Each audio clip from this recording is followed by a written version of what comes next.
Have you ever been judged, not for who you are, but for what someone assumed when they first looked at you? Imagine sitting quietly on a flight, holding your ticket, minding your own business, only to be accused, humiliated, and even slapped by the very person meant to serve and protect your dignity. Now here's the twist. What if the woman being disrespected wasn't just another passenger, but the billionaire who actually owned the plane?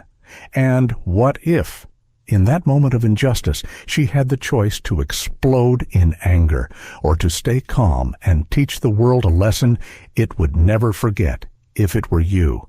Would you fight fire with fire, or would you choose restraint, knowing millions might one day see this moment as a turning point? This is not just a story about power and wealth. It's a story about dignity, bias, and the quiet strength it takes to turn pain into change. Stay with us, because once you hear what happened next, you'll never look at air travel or respect the same way again. If this story moves you, please like, share, and subscribe so you won't miss the journey ahead. The morning air at Los Angeles International Private Terminal carried a sharp mix of salt from the nearby ocean and the heavy tang of jet fuel. The sun had only just risen above the horizon, throwing a thin golden sheet across the rows of sleek private aircraft.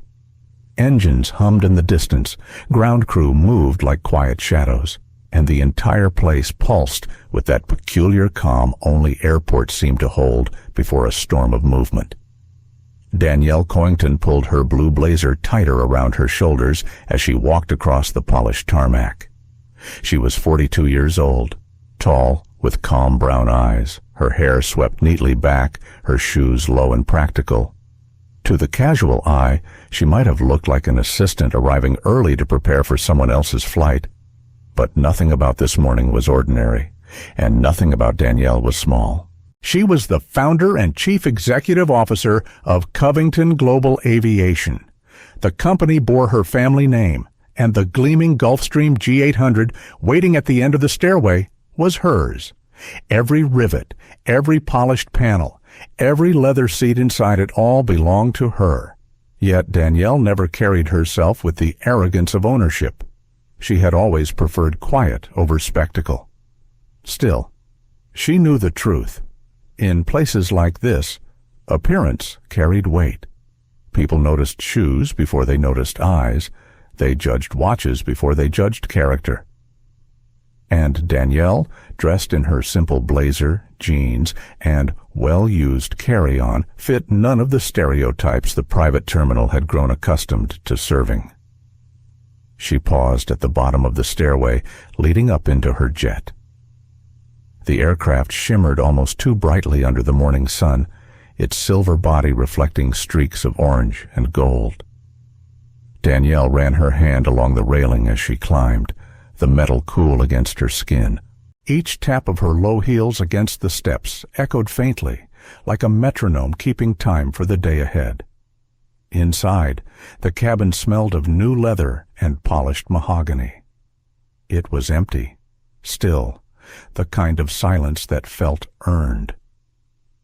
Danielle placed her bag beside the seat she always chose, second row, right side, where she could see both the aisle and the window. She draped her blazer neatly over the armrest. This trip was supposed to be routine. A flight to New York for a board meeting, a presentation to potential investors, and then back to Los Angeles by evening. Nothing unusual, nothing dramatic.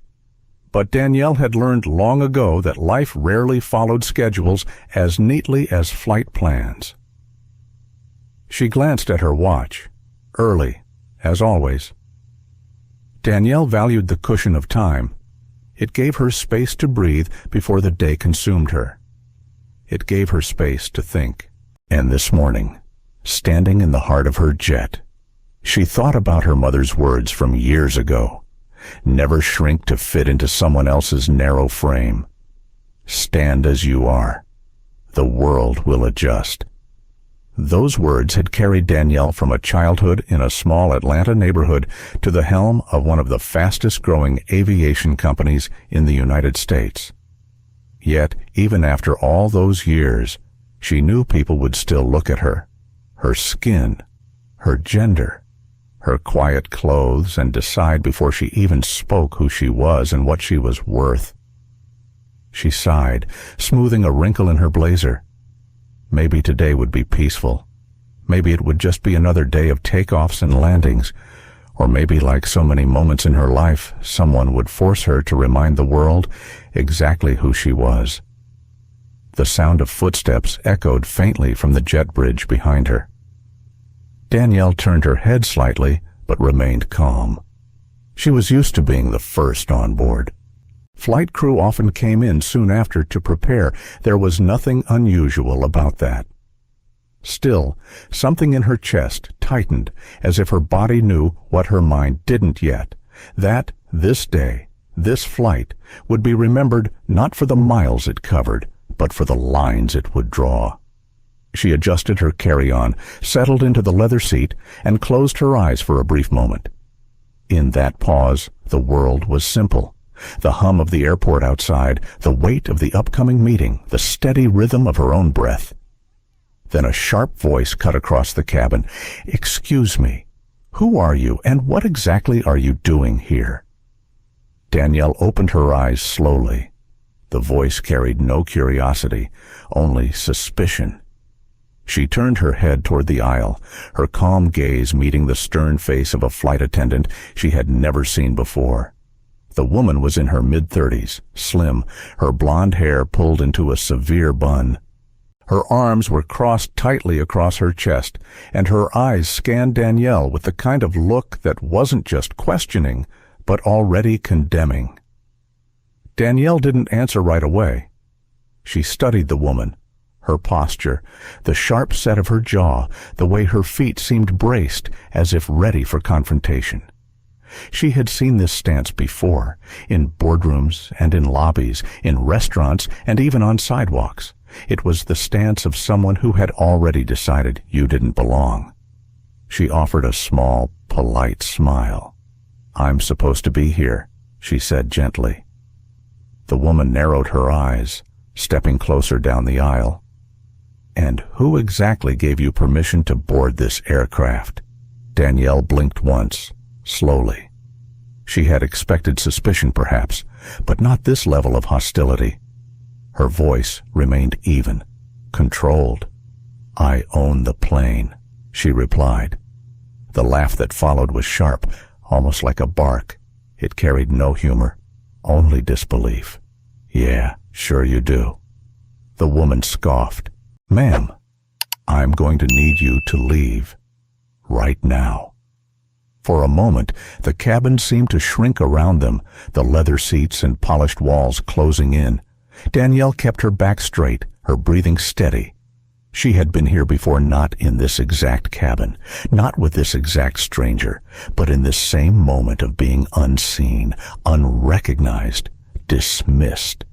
This was the beginning of something she had not planned for, but she already knew, deep down, that the ending would not belong to the woman standing before her. The cabin, still silent and pristine a moment ago, now felt charged with static. Danielle Coington sat back slightly in her seat, her hands resting calmly on the armrests, while the blonde attendant, Melinda, hovered over her with folded arms and a glare sharp enough to cut glass. Danielle's first instinct was not anger. It was almost amusement, an inward sigh at how predictable people could be. She had been in airports her entire adult life. She had seen people glance at her boarding passes as if they must be forged. She had heard voices question her seat assignments, as if a black woman in a blazer and jeans could not possibly have earned her place in first class, much less on a private jet. But there was no humor in Melinda's tone. It carried the edge of someone convinced they were right. Danielle smoothed the crease in her jeans with slow, deliberate movements, a way of buying time before answering again. "I already told you," she said, her voice measured, steady. "I belong here. This is my aircraft." Melinda tilted her head as if she were evaluating a child telling an impossible lie. "You own this jet?" The question was heavy with sarcasm. "And I suppose you'll tell me you own the company too?" Danielle met her eyes. "Yes, I do." The attendant let out another sharp laugh. She shook her head, muttering under her breath, "Unbelievable." She took a step closer, her shoes clicking against the polished aisle floor. "Listen, ma'am, I don't know how you got in here, but passengers aren't allowed to board until clearance is given. If you don't leave voluntarily, I will call security." The words landed like stones in the air. Danielle's lips parted slightly, then closed again. She considered the options in front of her. She could pull out her phone and call any one of her staff. She could have the airport manager down here in 3 minutes. She could end this charade with a single phone call to corporate security, but she didn't. Not yet. She wanted to see how far Melinda would go. "I came through the proper gate," Danielle replied softly. "My clearance was already processed." "That's impossible." Melinda's tone grew sharper. "I didn't see your name on the manifest. Who told you to come here?" Danielle's patience thinned, but her expression didn't change. Inside, though, her chest tightened, not because she feared the outcome, but because of the old familiar ache being doubted simply for existing in a space others didn't think she deserved. She remembered being 22, flying on a budget airline for the first investor meeting of her career. She had saved for months to afford the ticket. She had walked up to the gate and been told twice that she was in the wrong line. When she insisted she was in the right place, the gate agent had sighed, leaned over, and whispered, "Honey, this is the business section." She had smiled back then, swallowing the sting, and handed over her boarding pass. The woman had blinked when the scanner beeped green. The memory lingered like a bruise that never faded. Now, sitting on her own aircraft, the same narrative was replaying, only louder, uglier. Melinda moved even closer, her shadow falling over Danielle's seat. "I'll ask one more time. Who let you on this jet?" The words grated, but Danielle's tone remained calm. "I don't need permission," she said. Melinda's lips tightened into a thin line. "Enough games!" She reached forward suddenly, her hand gripping Danielle's forearm. The contact was firm, bordering on rough, as though she meant to physically pull her up. The suddenness of it made Danielle's chest rise sharply. She pulled back instinctively, her voice dropping into a low register that left no room for misunderstanding. "Let go of me." The words were not shouted. They didn't need to be. The firmness in her tone made the cabin walls feel colder. Melinda blinked, but she didn't back away. Instead, she squared her shoulders and hissed, "You think you can stroll onto private property and lie your way into a free ride? Not today." Danielle's jaw tightened. The anger inside her pressed against the calm surface like waves crashing against a seawall, but she kept her face composed. "I am not lying," she said quietly. "I am Danielle Coington. I founded Covington Global Aviation. This is my aircraft. These are my employees. You don't know who you're speaking to." For a brief second, silence filled the space between them. Then Melinda's gaze dropped deliberately down Danielle's outfit, her jeans, her low shoes, the blazer draped casually over the seat. Her eyes narrowed. "No," she muttered, shaking her head. "You don't look like an owner. You don't look like a billionaire." Danielle's chest ached at the words, not because they surprised her, but because they confirmed what she already knew. For some people, wealth and power only wore one face: old, male, white. And no matter what she accomplished, she would never fit that image. From the doorway of the jet, the faint sound of voices drifted in. Passengers were beginning to arrive, their footsteps echoing on the stairway. Melinda glanced toward the sound, her grip tightening briefly on her radio as if preparing to call backup. Danielle inhaled slowly through her nose, forcing the tension in her body into stillness. If the woman wanted to escalate this, she would let her. Because Danielle knew that every second Melinda pushed this further, she was only digging a deeper hole for herself. "Get the captain," Danielle said evenly. Melinda smirked, shaking her head. "Nice try." And with that, the atmosphere shifted. The door at the back of the cabin opened, and the hum of voices outside grew louder. The first passengers were stepping into the jet. A man in a gray suit, carrying a briefcase, paused mid-step as his eyes darted between Danielle and the attendant standing over her. The tension in the air was no longer private. It was on display. Danielle looked straight into Melinda's eyes and repeated, "Get the captain." But Melinda didn't move. And before Danielle could speak another word, the situation tilted toward the unimaginable. The first spark of what would become an inferno had been struck. The cabin air had shifted. What moments earlier was simply a polished, silent space now pulsed with unease. Danielle Coington sat poised in her seat, calm but unwavering, while Melinda's figure loomed like a storm cloud above her. The first passengers had just stepped on board, their eyes flicking nervously between the two women. A man in a gray business suit froze mid-aisle, gripping his briefcase tighter. Behind him, a young mother with a boy of no more than 8 held her child's shoulder. Her brows furrowed at the sight of the confrontation. Whispers rippled like static, though no one dared speak above a hush. Melinda squared her stance. Her voice rose, carrying through the cabin. "Ma'am, I told you once already, you need to leave this aircraft immediately." Danielle's gaze was steady. "I told you, I own this jet. I don't need to leave." The words carried a weight that should have ended the discussion, but instead they seemed to ignite something sharper inside Melinda. She stepped closer, the click of her shoes louder now against the polished floor. "This is private property," she snapped, "and you are trespassing." Danielle exhaled softly, her patience stretching thin.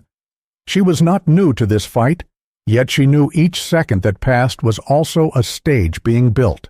The more Melinda insisted, the more eyes turned toward the spectacle. The man with the briefcase shifted uncomfortably. The child's eyes grew wide. Danielle caught their stares but remained calm, her voice quiet but firm. "Do not lay another hand on me," she warned. But Melinda's expression hardened, her jaw clenched. Her chest rose and fell as if each breath fed her indignation. She didn't see Danielle as a CEO, or an owner, or even as a passenger with rights. She saw her as an intruder, and worse, as someone daring to defy her. The young boy whispered to his mother, "Mom, what's happening?" His voice trembled. The woman shushed him quickly, pulling him close. Danielle sat taller, her hands folded neatly in her lap, her back never bending. Her silence was not surrender. It was strength. "Get the captain," Danielle repeated, calm as stone. Melinda shook her head sharply. "No more games. Either you walk off this jet right now, or I will have you removed." The man with the briefcase cleared his throat as if about to intervene, but the sharp glare Melinda threw his way silenced him. He stepped back, retreating into his seat with a shake of his head. Danielle felt a pulse of sadness then, not for herself, but for the silence of the witnesses, the fear of speaking against someone in uniform, even when the wrong was so clear. And then it happened. Without warning, without pause, Melinda's hand lifted, a flash of pale skin in the cabin light, and then the crack. The slap echoed through the jet like a gunshot. Leather seats absorbed the sound, but the sting lingered in the air. Gasps broke the silence. The child yelped. The man's briefcase slipped from his hand, thudding softly onto the carpet. Danielle's head had turned slightly from the force, but she did not stumble. She did not cry out. Slowly, deliberately. She turned her face back toward Melinda, her brown eyes locking onto the flight attendants with a cold, unflinching calm. Her cheek burned, heat radiating across her skin, but she refused to lift a hand to touch it. She would not give Melinda that satisfaction. The silence that followed was suffocating. It was as if the entire cabin held its breath. The young mother's mouth fell open.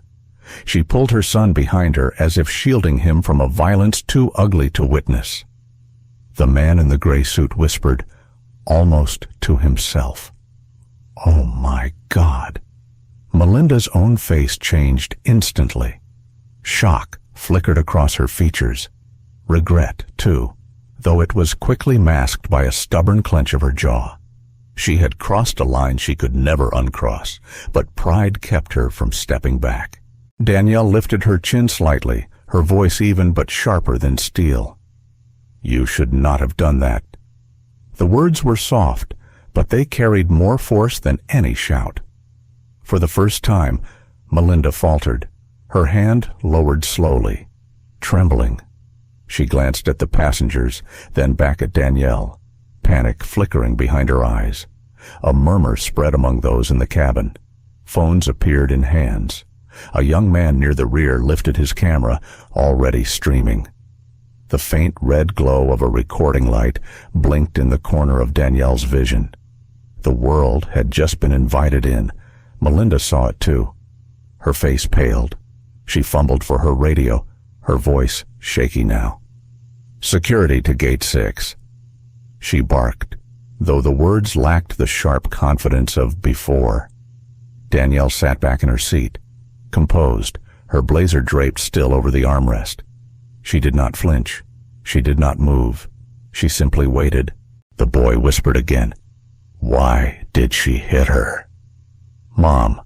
And though the mother didn't answer, Danielle knew the question hung in every heart in that cabin. Why? Why indeed? Inside her. A quiet storm raged, not from the pain of the strike she had endured worse, but from the memory it triggered.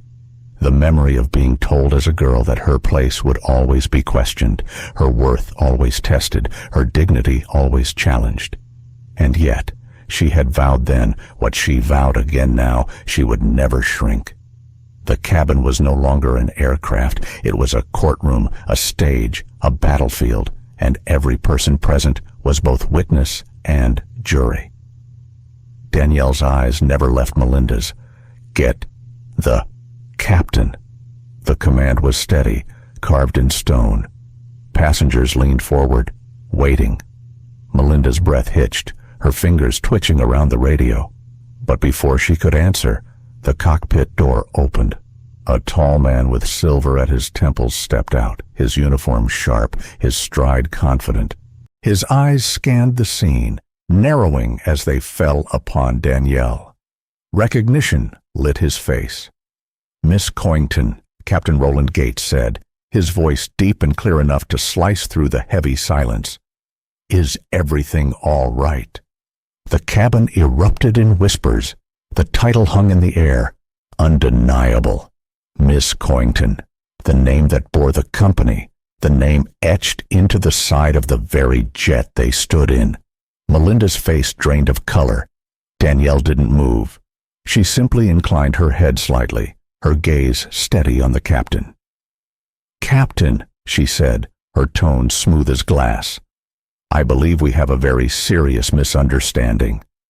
The moment Captain Roland Gates spoke Danielle's name, the cabin seemed to shift on its axis. Passengers froze in their seats, every whisper snapping into silence. The word hung in the air, undeniable, almost electric. Miss Coington. Melinda blinked rapidly, as if trying to make sense of what she'd just heard. Her mouth parted slightly, but no sound came out. She turned toward the captain, her voice cracking under the weight of disbelief. "Wait, what did you just call her?" Captain Gates's eyes were steady, hard with disapproval. He took 2 firm steps down the aisle, his presence filling the space. "Miss Coington," he repeated, louder this time, so there could be no mistake. "The owner of this aircraft, the founder and CEO of Covington Global Aviation." The young mother gasped audibly. The man in the gray suit sat back down heavily, muttering something under his breath. The boy whispered again, "She owns the plane," and his mother nodded quickly, shushing him. Danielle remained seated, composed as ever, her back straight, her hands folded lightly on her lap. The burn on her cheek still throbbed, but she wore it like armor. Melinda's face drained of color. She glanced wildly from the captain to Danielle, then to the passengers who were now staring at her with open disgust. That can't be true," she stammered. "She told me she owned the plane, but I thought she was lying." "You thought wrong," Captain Gates said flatly.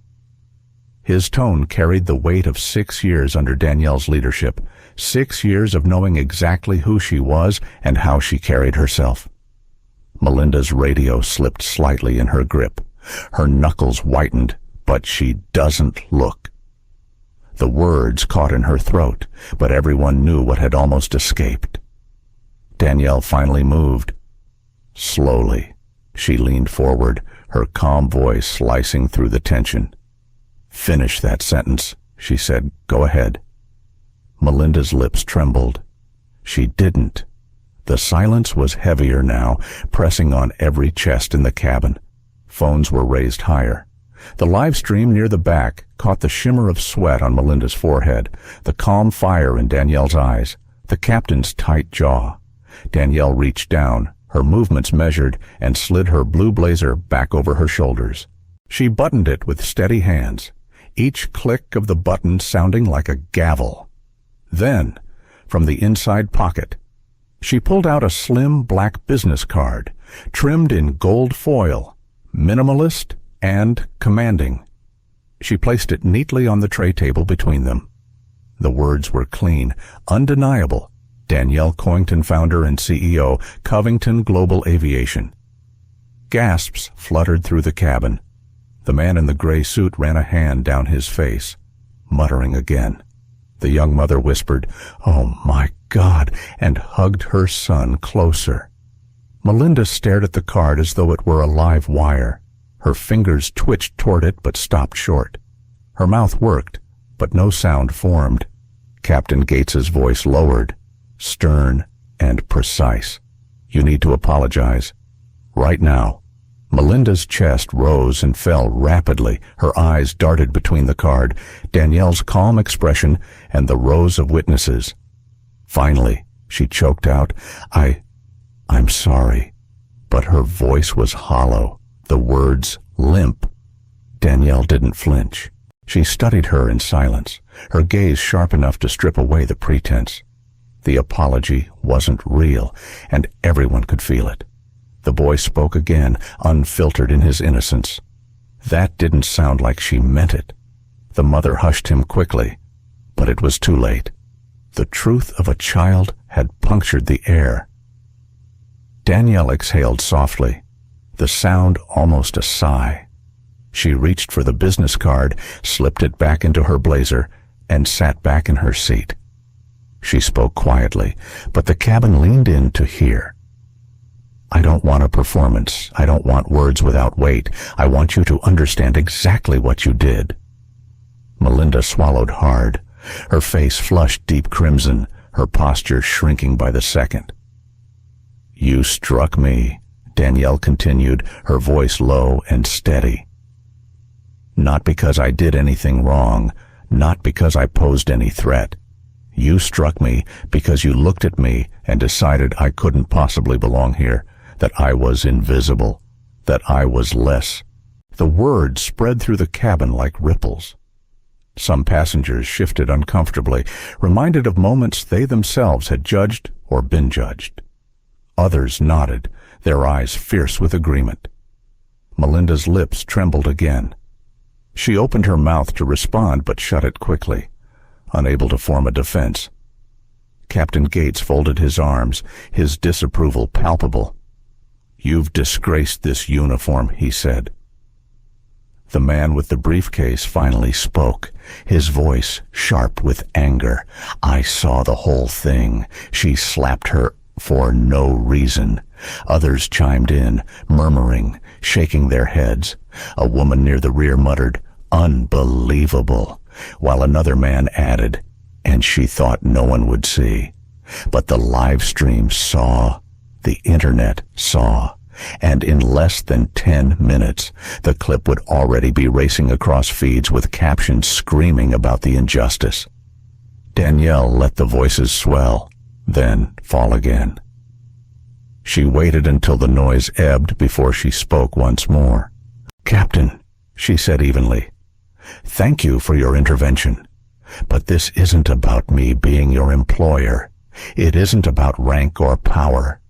It's about dignity." Her words struck deeper than anger. They carried a resonance that made passengers sit straighter, that made even Melinda's eyes flicker with shame. Danielle turned back to her, her voice soft but edged. "People will forget what you said. They'll forget what you did, but they'll never forget how you made them feel. You made me feel like I didn't belong in a space I built with my own hands." Melinda's knees weakened. She reached for the seat beside her, gripping it for balance. Her world was unraveling. Danielle's gaze didn't waver. "You have two choices. Melinda, you can stay on this flight, and you will serve me with the respect you should have shown from the start. Or you can walk off this plane right now, and the company you serve will never see you again. Which is it?" The silence was suffocating. Melinda's lips parted, but no words came. She glanced around the cabin, saw the cold eyes of passengers, the blinking red light of a recording phone, the stern posture of her captain, and she knew there was no escape. Finally, she lowered her gaze. "I'll stay." Danielle leaned back in her seat, crossing one leg over the other, her expression unreadable. "Then, serve me. With respect. With care. Let's see if you can learn something today." The words cut, but they also offered a thread, a chance, however small, for redemption. Passengers whispered again. Some shook their heads. Others exchanged looks that said more than words ever could. Danielle turned her eyes toward the window, the California sun reflecting off the glass. She closed her eyes briefly, feeling the hum of the engines preparing for departure. She had not raised her voice. She had not lost her composure.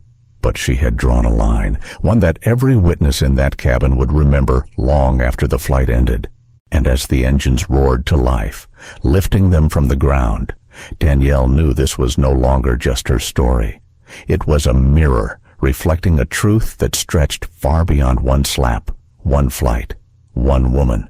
The jet eased into the sky, engines humming a low and steady song. The California coastline slipped away beneath the clouds, golden beaches dissolving into an endless blue horizon. Inside the cabin, though, the air was still heavy, thick with the memory of what had just taken place. Danielle Coington leaned back in her seat, her face calm but unreadable. She traced the rim of her water glass with a fingertip, listening not so much to the sound it made, but to the silence that clung to everyone around her. She could feel the eyes on her, the passengers who had witnessed everything, who had felt their own shame or anger ripple through them when the slap landed. Melinda moved through the aisle stiffly, her steps smaller now, her eyes carefully averted. She was a shadow of the woman who had once barked orders with arrogance. The tray in her hands rattled softly as she set down drinks for the passengers in row 3. Her voice, once sharp and commanding, was barely above a whisper now. "Would you like anything to drink?" she asked a woman, forcing a smile that quickly collapsed when the passenger looked away without answering. Melinda swallowed hard and moved on. She could feel the contempt pressing in on her from every angle. For the first time in her career, she wasn't the one in control. She was the spectacle, the story, the mistake. Danielle watched her without moving. She wasn't cruel, but she wasn't offering rescue either. This was Melinda's burden to carry. The slap had not only landed on her cheek, it had landed on every person who had ever felt invisible. That wound could not be undone with a quick apology. Still, Danielle's chest ached with something more complicated than anger. She thought of her younger self, working double shifts at a diner, being called girl by customers half her age, being brushed aside by men in suits who never once asked her name. She thought of how many times she had swallowed humiliation with a smile, just to survive the day. Her cheek still stung, not from the force of the slap, but from what it represented. Captain Roland Gates passed quietly through the cabin, his presence steadying the passengers. He stopped briefly by Danielle's seat. "Miss Coington," he said softly, "if you need privacy, I can close off the cabin." Danielle shook her head gently. "No, Roland, let them see. Let them remember." His jaw tightened, but he nodded, respecting her choice. At the back, the young man still held his phone, the live stream running quietly, its red dot blinking like a heartbeat. Hundreds, maybe thousands by now, were watching, commenting, sending hearts and angry emojis that scrolled endlessly across his screen. The boy from earlier shifted in his seat, whispering to his mother again. "She doesn't look scared," he said. "She looks strong." The mother nodded slowly, her eyes damp. "She is." Melinda reached Danielle's row last. Her hands trembled slightly as she balanced a tray with sparkling water and a small bowl of almonds. She set it on the table with painstaking care, not daring to meet Danielle's eyes. "Your drink, ma'am," she murmured. For a moment, Danielle didn't move. She let the silence hang between them, thick and unforgiving. Then, slowly, she turned her head and looked directly at Melinda. "Say my name," she said softly. Melinda's throat tightened. "Miss Coington."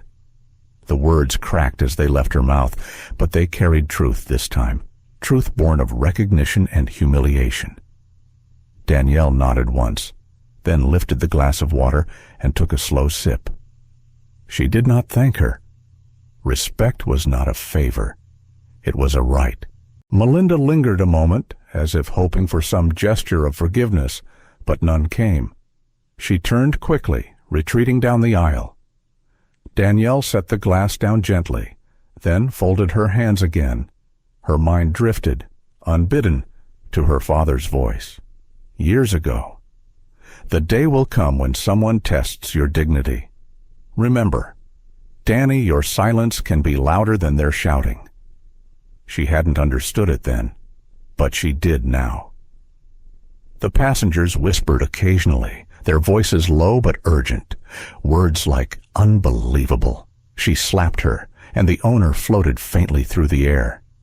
The live stream audience swelled, the comments outraged, supportive, incredulous.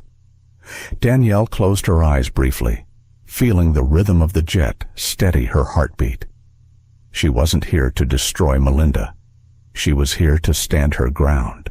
But still, she wondered how many more Melindas were out there, hidden behind uniforms, behind polite smiles, carrying judgments they didn't even recognize as poison. Her cheek pulsed again, reminding her, too many. When the silence grew too heavy, Captain Gates's voice came through the intercom. "Ladies and gentlemen, we'll be at cruising altitude shortly. Please remain seated until the seatbelt sign is turned off." His voice was calm, professional, but passengers heard the undercurrent of solidarity. They knew which side he stood on. The boy tugged at his mother's sleeve again. "Mom, will she be okay?" His mother glanced at Danielle, her eyes softening. "Yes, sweetheart. She'll be more than okay." Danielle opened her eyes at that, her lips curving into the faintest smile. Not for herself, but for the boy.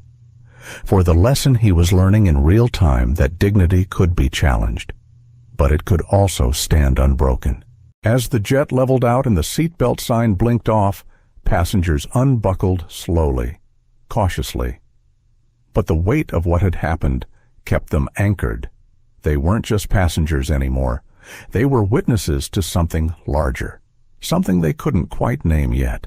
And Danielle, silent in her seat, knew the flight was far from over.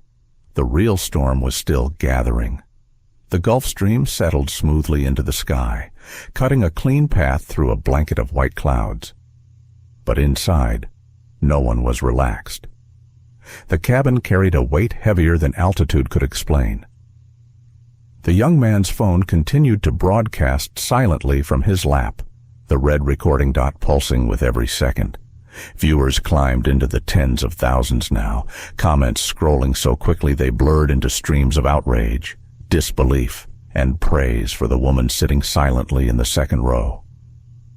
Danielle Coington felt the energy shift. She hadn't asked for an audience, but one had formed nonetheless. Strangers in the cabin had become a chorus of witnesses, their eyes sharp, their whispers unavoidable. The moment wasn't just between her and Melinda anymore. It belonged to everyone watching. Melinda stood at the galley, her hands pressed against the polished counter, breathing shallow. Every movement felt like glass cutting into her skin. She could sense the passengers' stares like heat burning into her back. Her radio hung useless at her waist. She didn't dare touch it. The captain's presence earlier had sealed her fate. There was no reversing what she had done. She caught her own reflection in the mirrored panel and barely recognized the woman looking back. Flushed cheeks, trembling lips, eyes wide with panic. She was the one who had always prided herself on control, on running the cabin with precision. And now she was unraveling, piece by piece, in front of the very people she was supposed to serve. Danielle finally rose from her seat. The simple act of standing pulled every gaze toward her. She didn't speak right away, letting the silence stretch. Her presence filled the cabin without effort. When she did speak, her voice was low but carried easily over the engines. "Do you know," she began, "what it feels like to be told you don't belong in a space you built with your own hands?" The passengers froze. Even the hum of conversation dissolved into silence. Danielle's eyes swept the cabin, not just at Melinda, but at all of them. To have your worth measured not by your work, not by your name, but by what someone thinks you look like, by a story they write in their heads before you even open your mouth. Her words struck deeper than the slap had. The boy leaned forward, hanging onto every syllable. His mother pressed his hand, her own throat tight. Danielle touched her cheek briefly, the sting still faint beneath her skin. "This," she gestured lightly, "wasn't just about me. It's about every person who has ever been invisible, every person who has ever been judged before being heard." Melinda's knees weakened. She gripped the counter for balance, her breathing sharp, shallow. One passenger muttered under their breath, "She's right." Another nodded, shame flickering across their face. Danielle didn't raise her voice. She didn't need to. Her calm was sharper than any shout. Respect isn't something you give only to those who look the way you expect. Respect is the bare minimum, and when you withhold it, you reveal more about yourself than the person you're judging. The cabin seemed to inhale as one. Even the young man behind the camera had stopped typing comments, his hand steady, eyes wide. Danielle turned back toward her seat, but paused, her gaze locking on Melinda. For a heartbeat, the two women stood frozen across the aisle, one trembling with regret, the other radiating a dignity that filled every inch of the jet. "You're not just serving drinks," Danielle said softly. "You're serving humanity. And today, You failed. The words landed harder than the slap ever had. Melinda bowed her head, shame burning through her like fire. Captain Roland Gates reappeared briefly, his face carved with quiet pride. He didn't interrupt. He didn't need to. Danielle had taken command without stepping into the cockpit. The boy finally whispered, loud enough for everyone to hear, "She's stronger than anyone I've ever seen." Danielle sat back down, folding her hands, her expression calm once more. But the atmosphere in the cabin had changed. Passengers shifted, their eyes softer now, not just toward Danielle, but toward each other, as if they too were being weighed in that invisible scale of respect. Melinda tried to continue her service, her hands unsteady, her voice cracking as she asked passengers about their drinks. No one mocked her. No one comforted her either. She was left in the hollow space between shame and lesson, a place she would not easily escape. The live stream audience ballooned past 50,000. Comments filled with words like powerful, queen, this is history. Hashtags were already forming, spreading beyond the walls of the plane. Danielle noticed the phone but didn't object. The world needed to see. Not because she craved attention, but because silence had protected this kind of behavior for too long. For the rest of the flight, conversations hushed, but constant rippled through the cabin. Some passengers reflected on their own past times they had spoken too quickly, judged too harshly, or stayed silent when they should have stood up. Others simply sat in awe, carrying the image of Danielle's calm dignity in their minds. As the Gulf Stream pierced through the endless sky, the reckoning continued not just for Melinda, but for everyone on board. The slap had been a moment. The lesson would last much longer. And Danielle knew this was only the beginning. The Gulfstream G800 began its slow descent toward Dallas Love Field, the sky outside glowing with late morning light. Through the oval windows, the city stretched like a tapestry, gleaming glass towers downtown, winding freeways, neighborhoods dotted with houses and trees. Inside the cabin, though, no one admired the view. The passengers sat quieter than usual, their bodies held in a strange stillness, as if they all sensed they were carrying a story that was bigger than themselves. Danielle Coington sat poised, her hands folded loosely in her lap. She had not spoken again after her earlier words. Silence, she knew, was sometimes the most powerful punctuation. The sting on her cheek had faded, but the weight of the moment lingered. She glanced at her watch, then at the aisle where Melinda moved stiffly, collecting empty glasses. Every gesture was mechanical now, a far cry from the authority she had wielded hours earlier. Her uniform was still neat, her bun still tight, but her composure was gone. What clung to her now was desperation, the quiet dread of someone waiting for judgment. At the back of the cabin, the young man with the phone lifted it briefly, showing his viewers the skyline coming into view. "We're landing soon," he whispered, "and trust me, this story isn't ending here." The comments exploded, demanding updates, some urging him to follow Danielle after the flight, others calling for Melinda to be fired. The boy from earlier pressed his nose to the glass, then turned to his mother. "Do you think she'll forgive the lady?" he asked softly. His mother exhaled slowly. "Forgiveness doesn't always come right away," she said. "Sometimes the lesson has to sink in first." Danielle overheard. Her lips curved faintly at the mother's words. They carried wisdom, the kind she hoped the boy would remember long after this day. The seatbelt light chimed on, and Captain Roland Gates's voice came over the intercom. "Ladies and gentlemen, we are beginning our final descent into Dallas Love Field. Please return to your seats and fasten your seatbelts." His tone was professional, but Danielle caught the subtle weight behind it. He knew the landing would not just be about wheels touching down. It would be about consequences. As the jet dipped lower, turbulence brushed the wings, rattling the glasses in the galley. Melinda gripped the counter to steady herself, her knuckles white. She could already imagine what waited outside supervisors, maybe reporters, maybe worse. The thought made her throat close. She stole a glance at Danielle, who sat composed, eyes fixed calmly out the window. There was no malice there, no gloating. That almost made it worse. When the plane finally touched down, the jolt seemed to shake more than the fuselage. It shook the air inside, reminding everyone that the cocoon of the sky was gone. Reality was waiting on the ground. As they taxied toward the private terminal, passengers craned their necks, noticing the unusual crowd outside. A cluster of men in dark suits stood near the gate, their postures rigid, their faces unreadable behind sunglasses.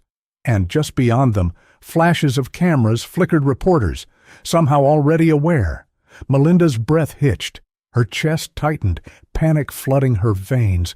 "Oh, God," she whispered under her breath. The passengers exchanged looks, whispers swelling again. The young man whispered to his phone, "There's press waiting. This is huge." Danielle remained still. She had expected this.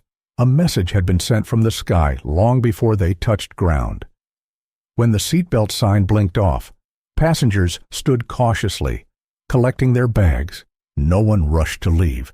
Everyone seemed to sense the gravity of the moment. Danielle waited. She always waited. Patience, she knew, was its own form of power. One by one, the passengers filed toward the exit. Some paused, nodding at Danielle respectfully, whispering quiet words. "Thank you. You're incredible. Stay strong." The boy stopped, his small voice rising above the murmurs. "You're my hero," he said simply. Danielle's eyes softened. She bent slightly, meeting his gaze. "No, sweetheart," she said gently. "Be your own hero. That's how the world changes." The boy smiled shyly and followed his mother down the stairs. At last, only Danielle and Melinda remained in the cabin. The suited corporate man had stepped aboard, his presence filling the aisle with authority. He looked first at Danielle, then at Melinda, his jaw set. "Miss Coington," he said with a respectful nod. "We've been briefed. Whatever you need, it will be handled." Danielle rose slowly, smoothing her blazer. Her eyes met Melinda's, who stood frozen near the galley, trembling. For a long moment, Danielle said nothing. The silence stretched, and Melinda's knees seemed ready to buckle under it. Finally, Danielle spoke, her voice calm, almost tender. "People will forget what you said," she began. "They might even forget what you did, but they will never forget how you made them feel." Melinda's eyes filled with tears. She wanted to speak, to beg, to explain, but no words came. Danielle stepped closer, her voice dropping lower. "You made me feel invisible on a plane I own, and that will cost you more than this job." The corporate man shifted slightly, his expression grim. Melinda's hand flew to her mouth, her breath sharp and ragged, but Danielle didn't shout. She didn't humiliate. She simply picked up her carry-on, her movements unhurried, her grace intact. She paused at the door, the Texas sunlight spilling across her face. Without turning back, she said quietly, "Some lessons are learned in the air. Others are learned when you hit the ground." And then she descended the stairs, her heels clicking against the metal, her posture straight as an arrow. Behind her, Melinda stood in the wreckage of her own making, the eyes of her colleagues and the flashes of cameras waiting like a verdict. The cabin felt emptier than it ever had, but the weight of what had happened would linger long after the jet was cleaned and reset for its next flight. Danielle, stepping into the bright Texas sun, knew this was only the beginning. The real storm was yet to come. The moment Danielle Coington stepped down from the jet stairs, the Texas sun hit her face in a blaze of warmth, but even brighter than the sunlight were the camera flashes exploding around the private terminal.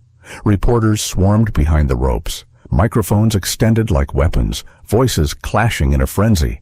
"Miss Coington, is it true you were assaulted on your own plane? Will Covington Aviation press charges? Do you plan to fire the attendant?" The questions came rapid fire, each one sharper than the last. Danielle's driver, a tall woman in a navy suit, stepped forward, shielding her with practiced precision. The suited corporate representative held up a hand, gesturing for order, but the reporters only leaned harder against the rope line. Danielle adjusted her sunglasses calmly, her expression unreadable. She didn't rush. Her every movement carried a steady rhythm, the kind that said she would not be pushed faster than she chose to walk. Behind her, Melinda descended the stairs slowly. Her face was pale, her eyes rimmed red. She tried to keep her shoulders squared, but the weight of dozens of cameras and murmurs broke through her thin armor. Whispers rippled. "That's her. The one who slapped her. The flight attendant."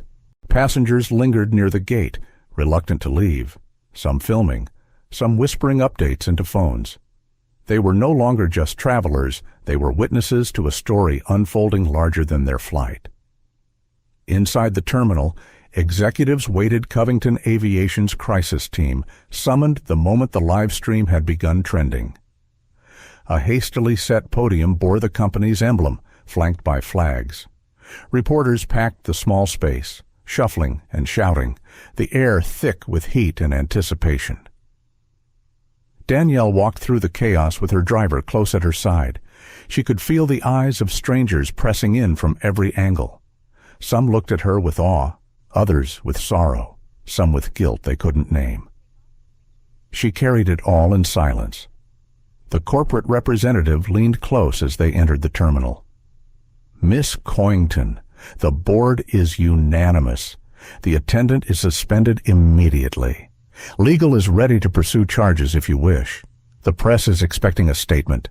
Danielle paused, her heels clicking softly against the polished floor. She looked at him, her gaze steady. "And what do you think will change?" she asked quietly. "If I fire her in front of them all." He hesitated. "It would show accountability. It would show punishment," Danielle corrected, her voice low but firm. "Accountability is more than that." When she stepped onto the small stage, the noise of the room swelled and then stilled, like an orchestra waiting for its conductor.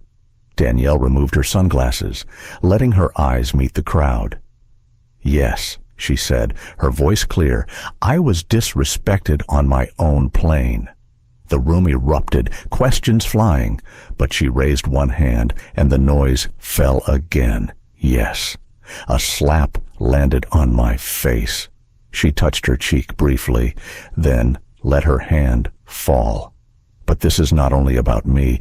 This is about what that moment revealed. Reporters leaned forward, pens scratching, cameras flashing. Danielle continued, her tone even, deliberate. "You saw a woman judged not by her name, not by her work, not by her worth, but by the story someone wrote in their head when they looked at her. You saw what happens when prejudice wears a uniform and authority gives it power." Melinda stood in the back, flanked by two supervisors. Her eyes shimmered with tears, her body trembling, but she did not move. Danielle's gaze swept the room. "I own Covington Aviation. I could fire her right here.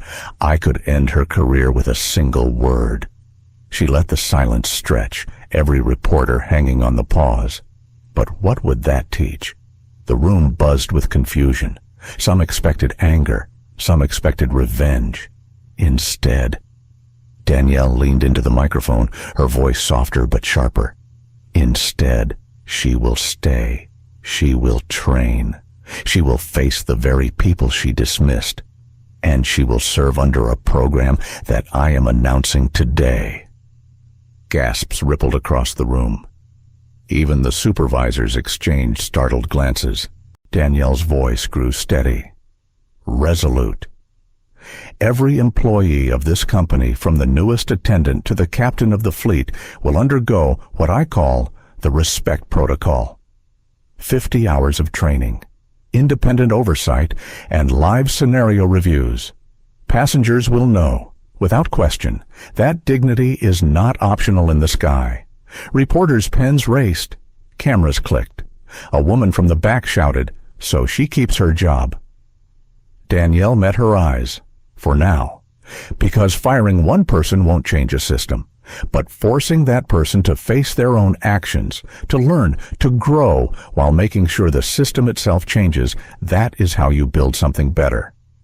The boy and his mother, still lingering near the exit, listened with wide eyes. The boy tugged her sleeve. "She's not mad," he whispered.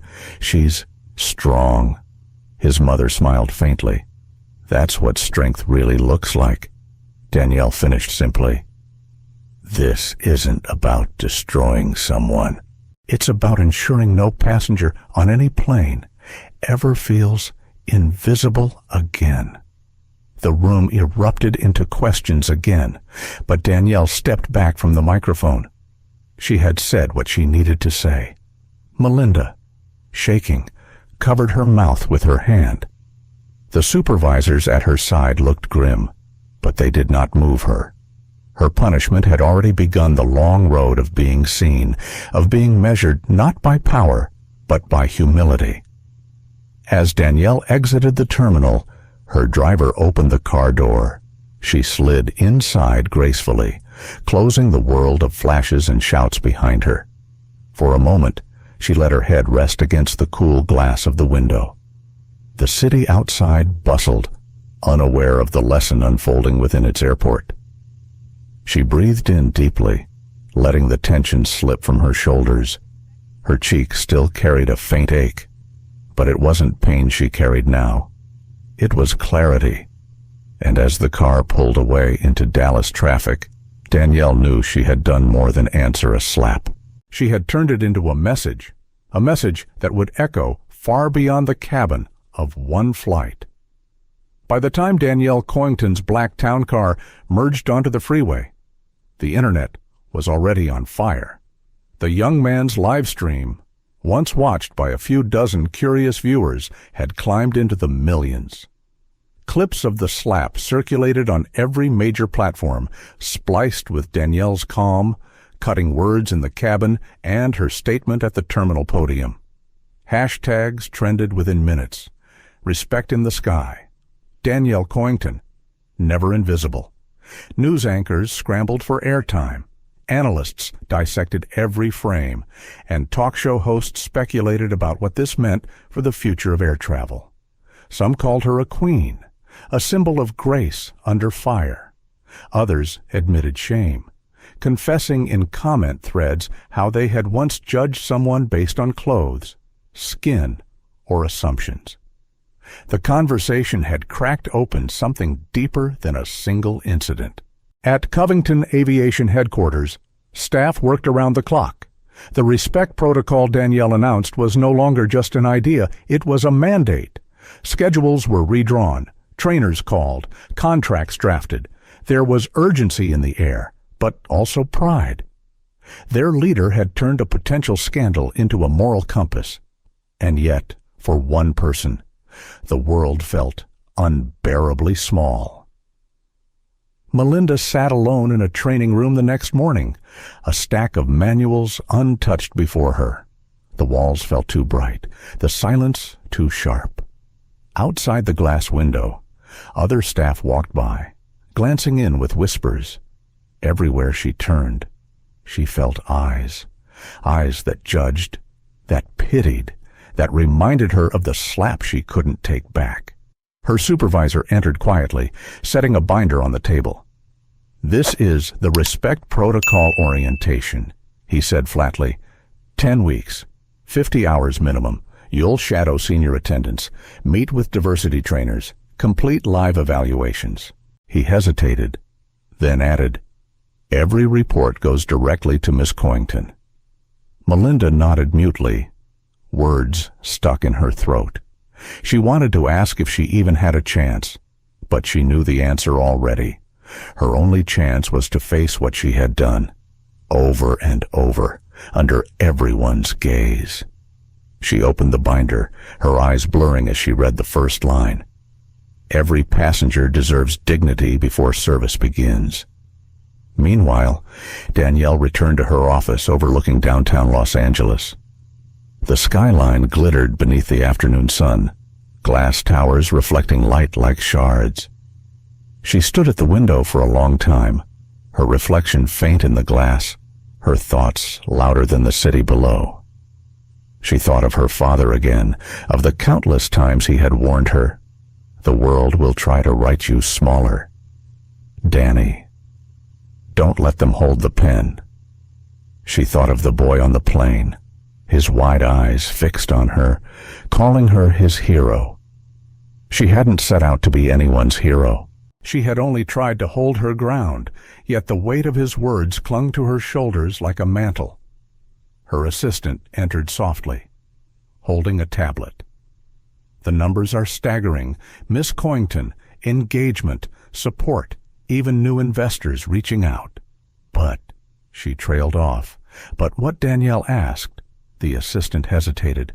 "There are people calling this performative, saying the respect protocol is just optics, that keeping the attendant on is weakness." Danielle turned from the window, her eyes steady. Change is always called weakness by those who've never had to change. The assistant nodded, chastened. Danielle sat at her desk, fingers brushing the smooth wood. She allowed herself a long breath, the kind that reached deep into her chest. The ache on her cheek had faded, but the memory lingered. Not the slap itself, but the moment of invisibility it represented. She wrote a note to herself in neat script: never shrink, never mirror their anger. Teach. In another part of the city, passengers from the flight spoke to reporters. The tech executive described dropping his coffee cup in shock. The real estate investor spoke of pulling her son close. Each retelling added texture, each confession spread the impact wider.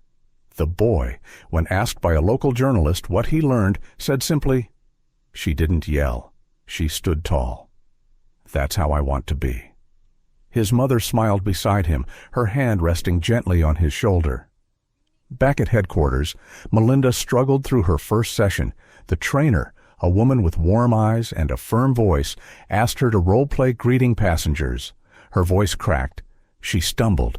The trainer stopped her gently.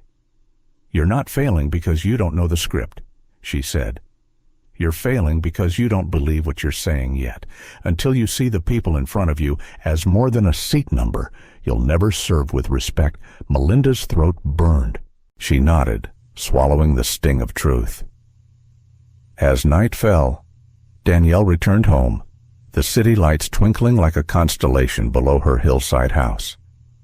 She set down her bag, poured a glass of water, and sat on the balcony. The air was quiet, except for the faint hum of traffic far below. She touched her cheek again, not out of pain, but remembrance. She knew the story would live far beyond her, but she also knew the work wasn't finished. The respect protocol was only a beginning. She closed her eyes, hearing again the boy's words. "You're my hero." No, she thought. Heroes aren't made by slaps or speeches. They're made by what comes after. And tomorrow, she would begin again.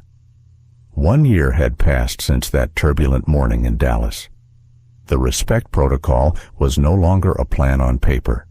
It had become the heartbeat of Covington aviation. In break rooms and training centers across the country, attendants and captains alike spoke a new language: dignity first, service second. Complaints of bias had dropped by half. Passengers, once skeptical, began writing notes of thanks. Danielle Coington walked through the company's largest training facility in Atlanta, her heels soft against the carpet. Sunlight streamed through tall windows, illuminating rows of young trainees practicing greetings, safety briefings, and conflict de-escalation exercises. Her presence was quiet but magnetic. Trainees straightened their postures, sensing her without needing introduction. She paused at a doorway, listening as an instructor guided them through a scenario, a passenger refusing to sit beside someone of another race. The trainees debated responses, their voices steady, their answers measured. Danielle smiled faintly. This was what she had hoped for, not perfect scripts, but thoughtful minds. In a corner office nearby, a woman reviewed paperwork under the watchful eye of a mentor. Her hair was tied neatly, her uniform pressed, her movements slower than most but deliberate. It was Melinda. A year ago, she had been the villain of every headline. Now, she was still under the program's close watch, but something had shifted. She no longer walked with defensiveness. She carried the weight of her mistake openly, speaking to trainees about what not to do, about the blindness that comes from assumption. Some still judged her, some never forgave. But when she looked into the eyes of new attendants, she spoke with raw honesty that no textbook could replicate. That afternoon, Danielle entered a lecture hall filled with both staff and community leaders. She took the stage without introduction. The room hushed instantly. Exactly 1 year ago, she began, I was told by hand, by words, that I did not belong in the seat I had paid for, in the plane I owned, in the skies I had helped build. Her gaze moved across the room, settling briefly on Melinda, who sat in the second row. I could have answered with anger. I could have fired, punished, erased. But instead, I chose to ask, what does it mean to change? What does it mean to turn pain into a lesson others can learn from? She paused, letting the silence thicken, inviting the weight of memory into the room. This protocol we built is not about me, she continued. It is about every passenger who has ever felt invisible. It is about every worker who must face the mirror and decide, will I see the person in front of me or just the story I've written in my head? The audience listened in stillness. Even the hum of the air conditioner seemed softer. Danielle's voice lowered, almost like a confession. My father used to tell me, the world will try to write you smaller. Danny, don't let them hold the pen. That day on the plane, I remembered his words. And today, I want you to remember them too. No one should have to fight just to be seen. She closed her notebook, though she had hardly looked at it. Her words lived in her bones now. Melinda rose quietly at the end, approached the stage now, and bowed her head.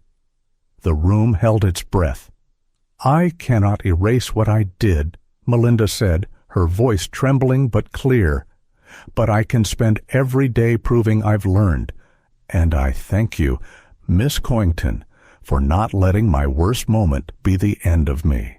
The room exhaled together, some nodding, some wiping tears.